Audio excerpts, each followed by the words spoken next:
సరే తెరలే, ఎన్నెన్నో అనుకుంటాం, అన్ని జరుగుతాయి ఏమిటి? Hello friends, welcome to the review of Guntur కారం. సినిమా ఎలా ఉందంటే బాలేదు భయ్యా. అంటే బాబు స్క్రీన్ ప్రెజెన్స్ అయితే ఎంజాయ్ చేయొచ్చు, కానీ ఓవరాల్ మూవీ పరంగా ఇట్స్ డిసప్పాయింటింగ్. సినిమా మీద ఎన్ని ఎక్స్పెక్టేషన్స్ ఉన్నాయో అన్ని సినిమా చూసాక వేస్ట్ అయిపోతాయి. లిటరల్ గా 2018 సంక్రాంతికి కూడా ఇదే రిపీట్ అయింది భయ్యా. జల్సా, అత్తారింటికి దారేది లాంటి 2 బ్లాక్ బస్టర్స్ మూవీస్ తర్వాత పవన్ కళ్యాణ్ గారు త్రివిక్రమ్ గారి కాంబోలో 3వ సినిమా ఖచ్చితంగా హ్యాట్రిక్ అవుతుంది అనుకుంటే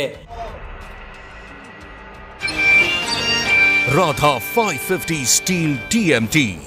ఎస్, రాధా టీఎంటీ రాడ్ దింపారు.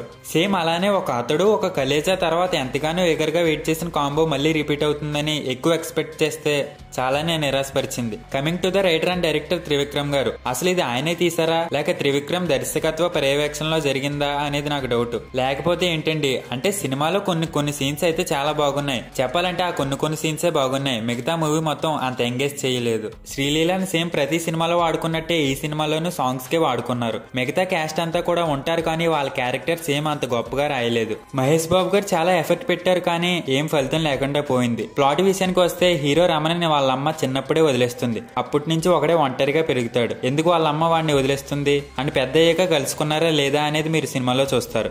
ఎస్, సినిమా ప్లాట్ కూడా చిన్నదే, దాన్ని తీసుకోలేని ప్రొసీడింగ్స్ కూడా చాలా డల్ గా ఉన్నాయి. ఇంకా మ్యూజిక్ విషయానికి వస్తే తమన్ మంచి బ్యాక్గ్రౌండ్ మ్యూజిక్ కొట్టాడు, కానీ చాలా రిపీటెడ్ గా వాడాడు. సాంగ్స్ విషయానికి వస్తే 2 సాంగ్స్ ఆర్ గుడ్, మిగతా బిలో యావరేజ్ గా ఉన్నాయి. Production values are good, cinematography good, performances కూడా అందరూ బాగా చేశారు. ఇంకా మహేష్ బాబు గారి విషయానికి వస్తే చాలా బాగా చేశారు, చాలా ఎనర్జీతో చేశారు. మీరు ఆయన పెర్ఫార్మెన్స్ ని ఎంజాయ్ చేస్తారు, కానీ ఆ పెర్ఫార్మెన్స్ కి స్టోరీ హెల్ప్ అయ్యి ఉంటే సినిమా బ్లాక్ బస్టర్ అవుతుండే. సరే తెరలే, ఎన్నెన్నో అనుకుంటాం, అన్ని జరుగుతాయి ఏమిటి?